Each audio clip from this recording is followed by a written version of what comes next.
अरब के रेगिस्तानों से आया बादल नाम का एक अद्भुत अश्व था। उसकी नस नस में उमंग भरी थी, उसके रोम रोम में दौड़ने की लालसा थी। बादल कोई साधारण घोड़ा नहीं था। उसकी आंखें सितारों की तरह चमकती थीं और उसके अंदर एक अनोखी फुर्ती थी। अभी उसने यौवन की पहली सीढ़ी ही चढ़ी थी और हर सुबह जब सूरज अपनी सुनहरी किरणें बिखेरता तो बादल अपने पिता राजा के साथ दौड़ने के लिए निकल पड़ता था। राजा, यह नाम घुड़सवारी की दुनिया में किसी परिचय का मोहताज नहीं था। राजा, यह नाम ही काफी था। राजा दौड़ के मैदान का बेताज बादशाह था। वो दौड़ के मैदान का जादूगर था, एक ऐसा जादूगर जो मैदान में अपनी कला से सभी को हैरान कर देता था। कई सालों से राजा अपने मालिक को सर्वश्रेष्ठ घुड़सवार का खिताब दिलाता आ रहा था।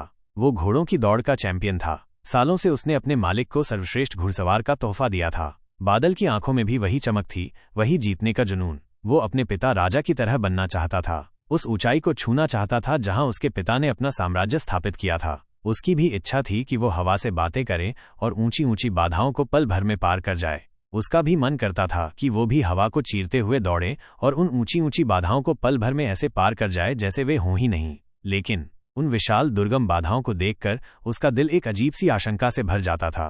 क्या वो कभी उस बुलंदी को छू पाएगा?